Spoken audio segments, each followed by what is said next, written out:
De tous les goûts, la mer est certainement celui qui nécessite le plus d'efforts à notre palais.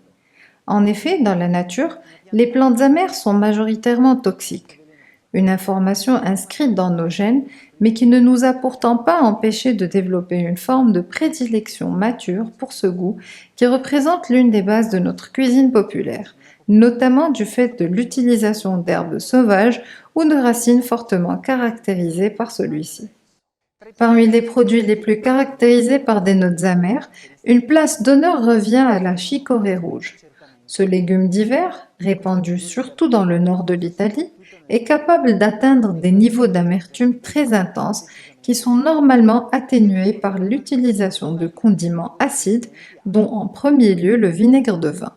En Frioul, Vénétie julienne et en particulier dans les potagers urbains de la ville de Gorizia, on cultive depuis des siècles une chicorée rouge qui, en plus d'être très bonne, est aussi très belle pour sa couleur, un rouge écarlate intense, et pour sa forme qui rappelle celle d'un bourgeon légèrement ouvert. On l'appelle la rose de Gorizia. Bien que connue et appréciée depuis des siècles, la rose de Gorizia risquait de disparaître principalement en raison du manque de territoire destiné à sa culture.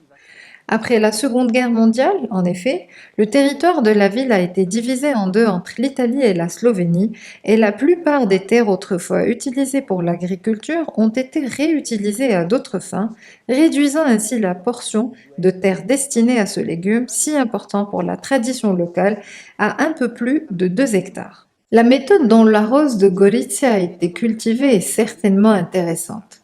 En effet, les graines de cette salade, soigneusement sélectionnées au fil des ans pour améliorer leur apparence et leur résistance au froid, étaient dispersées au printemps sur le même terrain où étaient cultivées des céréales telles que l'avoine. C'était une façon de rentabiliser particulièrement les zones de production offrant des revenus faibles. Le développement de ce légume en associé avec les céréales était particulièrement important pour 2 raisons principales. L'avoine, plus élevée, était utile à protéger la petite plante de la lumière du soleil, qui risquerait autrement de la brûler, et puis la céréale pouvait rivaliser avec d'autres mauvaises herbes en limitant leur développement et favorisant celui de la rose. Après la fauche des céréales, la chicorée prend pleinement possession du champ. En octobre, elle atteint la taille idéale et les feuilles virent d'un vert intense au rouge typique. C'est durant cette phase que se forme également le cœur du radicchio, la partie la plus intérieure et la plus tendre qui est en effet consommée. La récolte a lieu en novembre, lorsque les températures deviennent plus rigides. Les feuilles les plus externes qui protégeaient la rose du froid sont désormais éliminées et seule la partie interne, croquante et savoureuse, est destinée à la consommation.